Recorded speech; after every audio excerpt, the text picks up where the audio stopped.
Jake Cuenca at Che Filomeno hiwalay na sa gitna ng mga nagbabanggaang akusasyon. Pinagpalit daw sa milyonaryo o pinalayas mula sa kondominyo. Kung bago ka lang sa channel na ito, huwag kalimutang mag-like, share, comment, and subscribe. Sa mabilis na takbo ng mundo ng showbiz, kung saan ang bawat galaw ng mga celebrity ay laging nakatutok sa mata ng publiko, may isang balita na ngayon ay bumulaga at umantig sa interes ng marami. Ang di umano'y paghiwalay ni ng aktor Jake Cuenca at ang kanyang girlfriend na si Che Filomeno. Ngunit ang balitang ito ay hindi lamang simpleng breakup, ito ay napapalibutan ng mga nagbabanggaang bersyon, matinding espekulasyon at mga akusasyon ng pagtataksil na nagpapalabas ng isang malalim na drama na karapat-dapat pag-usapan. Nagsimula ang lahat sa isang headline na mabilis na kumalat. Jake Cuenca at girlfriend si Che Filomeno hiwalay na. Jake humagulgol daw sa iyak. Ang balitang ito na unang iniulat ng isang kilalang pahayagan at pinasimula ng pambansang marites na si Gaza ay nagbigay diin sa isang emotional na Jake Cuenca na labis na nasaktan matapos iwanan ng aktres. Ang timing ng balita ay nakakagulat, lalo na't nakarang buwan pa raw nangyari ang kanilang hiwalayan. Ngunit ngayon lamang ito lumabas sa publiko. Ang pangunahing akusasyon na bumalot sa hiwalayan ay paratang ipinagpalit daw umano ni Che si Jake sa isang multi-millionaire businessman na taga Cebu. Ito ang pinaka-nakakagulat na bahagi ng kwento na nagpapahiwatig ng isang masalimuot na pagtataksil sa likod ng kanilang relasyon. Ang ebidensya na sinasabing nagpapatunay sa mga paratang na ito ay nagsimula o nagmula sa isang nakasaksi sa condominium building kung saan nakatira si Jake. Ayon sa ulat, nakita raw ang driver ni Jake na dala-dala ang mga bagahe ni Che palabas ng parking habang isinasakay sa sasakyan. Bagamat akala raw ng nakakita ay para lamang sa isang shooting si Jake dahil marami raw talagang gamit ang aktor. Ang matagal na rin daw na hindi nakikita si Che sa kondo ay lalong nagpatibay sa ideya na hiwalay na nga sila. Matatandaan din na dating tumira sa naturang condominium si Kylie Versosa, ang dating nobyo ni Jake, na lalong nagbigay ng dimension sa kwento. Jake Cuenca says Che Filomeno was the one that got away. Gayunpaman, hindi lahat ay naniniwala sa bersyon ni Gaza at sa paratang ng pagtataksil. May mga counter report na nagmula sa mga taong malapit kay Jake, particular na sa kanyang mga katrabaho sa Quiapo. Nang tanongin daw ang mga ito kung napansin ba nila na malungkot si Jake, wala naman daw silang napansin. Sa katunayan, masaya pa nga raw ito ang aktor na ito at nakikipaghalog-hilo sa mga kapwa niya artista. Ayon sa kanila, hindi raw tipo ni Jake ang mapag-isa at umiyak ng umiyak, taliwala sa sinasabi ni Gaza. Mas abala raw ngayon si Jake sa kanyang sunod-sunod na proyekto na nagpapahiwatig na mas makatutok siya sa kanyang karera kaysa sa pagluluksa. Lalong naging komplikado ang kwento nang lumabas ang isa sa mga bersyon mula sa isang pahayagan. Ayon sa ulat na ito, hindi raw iniwan ni Che si Jake, kundi si Jake mismo ang pinalayas si Che.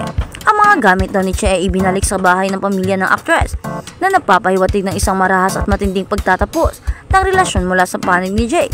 Kung totoo ito, nababaliktad ang buong salaysay at si Jake naman ang magiging tagapagdesisyon sa breakup nila ni Che. Ang tungkol naman sa usapin ng milyonaryo mula sa Cebu, mayroon ding nakakagulat na revelasyon.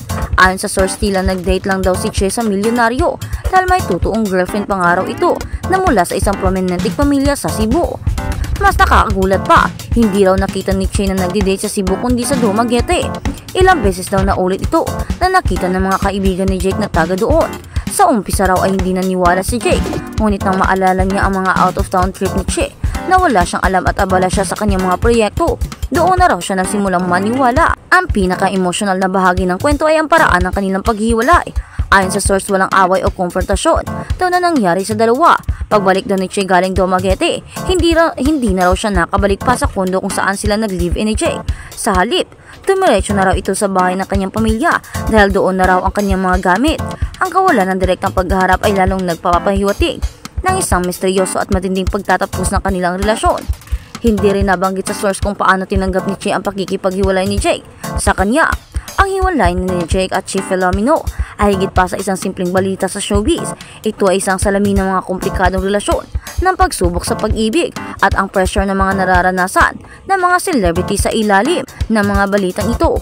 Ito ay salamin ng mga komplikadong relasyon at mga pagsubok at pag-ibig at ng mga pressure. Ang mga pagabanggaang bersyon ng kwento ay nag-iiwan ng maraming tanong at espekulasyon. Sino nga ba ang nagsasabi ng totoo? Sino ang tunay na nasaktan? At sino ang nagpatuloy? Sa uli, tanging sina Jake at Che lamang ang nakakaalam ng buong katotohanan. Ngunit sa ngayon ang kanilang kwento ay patuloy na bumabalot sa misteryo at intriga. At paano nga at bakit nga ba nagkahiwalay ang dalawa? Meron nga ba talagang cheating issue? Or baka busy lang silang dalawa sa kanilang mga kanilang proyekto? At sa kabilang banda, Jake Cuenca humagulgol sa iyak dahil iniwan ni Che Filomeno. Usap-usapan ngayon sa social media ang tiglaang pagwakas ng relasyon ng aktor na si Jake Cuenca at ang actress modelo na si Che Filomeno. Ayon sa mga mainit at chikang tinaguri ang pambansang marites ay umiiyak daw si Jake Cuenca. Humagulgol daw ito sa iyak at hindi daw matahimik. Parang sobra daw itong nasaktan at hindi daw matanggap ang nangyari sa kanilang relasyon. Yun ang sinabi dahil iniwan daw ito ni Che Filomeno. Nagkahiwalay na daw ang dalawa ng walang dahilan, na walang sinasabing dahilan at walang malinaw na dahilan. Sa isang Facebook post ni Sian Gazal noong September 22, sinabi niyang si Jake ay natagpo ang humagulgol umano sa loob ng kanyang tahanan. Atin-atin lang, huwag na lang sana makalabas sa lahat, saad ni Sian sa kanyang viral post. Bagamat hindi pa kumpirmado mula sa mismo sa kampo ni na Jake Cuenca o Che Filomeno ang naturang balita, mabilis itong kumalat sa social media. Maraming netizens ang na-curious at nais malaman ang tunay na estado ng relasyon ng dalawa, lalo na't hindi ito ang unang beses na napabalita ang kanilang relasyon sa publiko. Sino nga ba si Matt Lohelier? Ayon sa ulat ng Billionaire News Channel, si Matt ay kabilang sa kilalang pamilya ng mga negosyante sa likod ng M. Lohelier, isang kumpanya na kilala sa buong bansa pagdating sa financial services. Ngunit bukod pa roon, si Matt ay gumawa rin ng sariling pangalan sa larangan ng negosyo. Siya ay konektado sa Bisaya Brew, isang local craft beer brand na unti-unti nang sumisikat sa Cebu at iba pang bahagi ng Visayas. Kilala ito sa mga kakaibang lasa at branding na tumatangkilik sa lokal na kultura at panlasa ng mga Pilipino.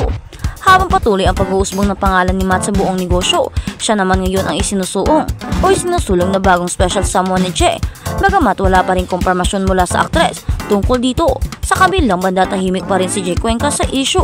Kilala si Jake sa kanyang pagiging pribado sa personal na buhay at bagamat bukas siya sa kanyang mga tagahanga sa social media, nananatili siyang tikom ang bibig ukol sa isyong ito. Ngayon din si Che na wala ring inilalabas na anumang pahayag kaugnay sa balitang lumalabas online. Gayunpaman hindi na nakapagbigil sa mga netizens na maglabas ng kani-kanilang opinyon. May ilang nalungkot para kay Jake na matagal ng aktibo at minamahal sa showbiz industry, habang ang iba naman ay curious sa totoo na ba talaga ang romantic link kay Matt. Sa ngayon patuloy pa rin ang espekulasyon kung ano nga ba ang tunay na estado ng relasyon ni Jake at Che. Totoo nga bang may third party sa kanilang hiwalayan o isa lamang itong haka-haka na pinalaki ng social media? Hanggang wala pang kumpirmadong pahayag mula sa mga sangkot, nananatiling palaisipan ang lahat. Ngunit isang bagay ang sigurado, kapag ang mga artista ay nagiging laman ng chismis, hindi maiiwasan ang taong bayan na makisasaw at hindi maiiwasan na magbigay ng kanilang mga opinyon, judgment at lalo na ang mga bashers na for sure ay laging natutuwa na ngayon. For sure ay masaya sa naging hantungan ng relasyon ng dalawa.